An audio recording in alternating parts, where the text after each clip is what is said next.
What's up, everybody? Welcome to Podcast Now Plus. I'm Alex, and in this video, I want to talk about the games coming to PlayStation Plus, the games catalog in July. Now, I've constantly said that I think they've had a pretty good string of months.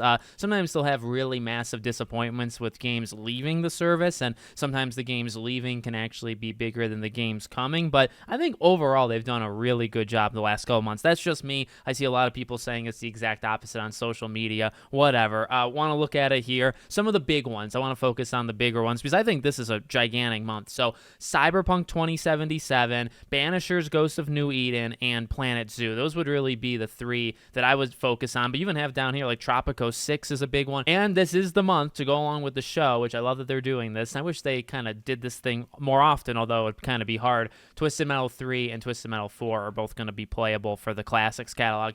Fantastic. That's a catalog that continues to, I think, just not get as much support as it really needs to. I know it takes a long time. There was actually an interview done where they talked about PS Plus and they talked about like what goes into the Classics catalog. So I do understand that it takes a while, but that's awesome. So kind of starting from the bottom and going up to get Twisted Metal is just great. I had actually played through different means, let's say, at least at the time, I think Twisted Metal 1 and then Twisted Metal 1 and 2 came to PS Plus. So I did Twisted Metal 1, 2, and I played a little bit of 3, again, let's just say in other ways, not this way, but it's really, really great that it's coming this way because of just how you can play it. Plus, by the way, trophies. So any trophy hunter out there, that especially ones that got the platinum for 1 and 2, now can do the same thing for 3 and 4. Plus, again, I really, really just love the timing, right? I think part of the show is coming out July 31st, and then like a week later, or maybe every week, there's going to be another episode. I think there's 3 episodes the 31st, and then it's like a weekly thing. So to tie it in, which I literally believe they did that 2 years ago. They released Twisted Metal 1 and 2 in July,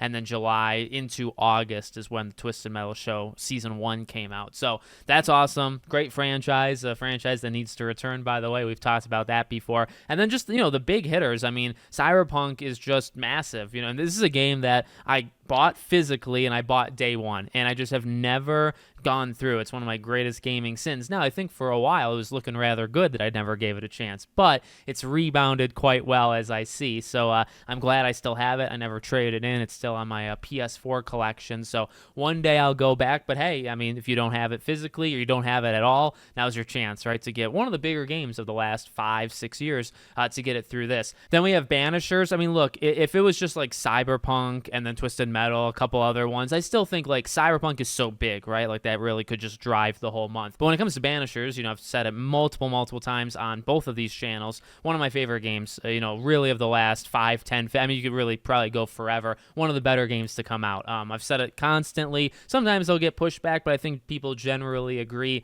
those that played the game. This game is one of the best games that came out the year it came out. Okay, so definitely, this one to me is a better example of what I just said for Cyberpunk. Like Cyberpunk is so big, and it's like at this point, like if you don't already own it, by just sheer numbers, a good amount of people own it. I can tell you with 1,000% certainty, next to nobody owns Banishers. So that's okay. I forgive you, okay, for a gaming sin on your part. But if you've never played Banishers, maybe you watched my review when I did the review on all that jazz, go download Banishers. You owe it to yourself to play, in my opinion, a game, at least at launch, that was far better than Cyberpunk. But yeah, that's my favorite game of the entire list is Banishers, Ghosts of New Eden. So take that for what it's worth. Planet Zoo, I feel like that's pretty big. Like I said, Tropico, I mean, Risk of Rain, there's a Bluey game, quite a few other ones. Planet Zoo, I don't have any like massive, like over-the-top thoughts. I think that's a nice like padding. Like again, you lead with the first 2, and then you kind of have like a nice little pad underneath it of all these games.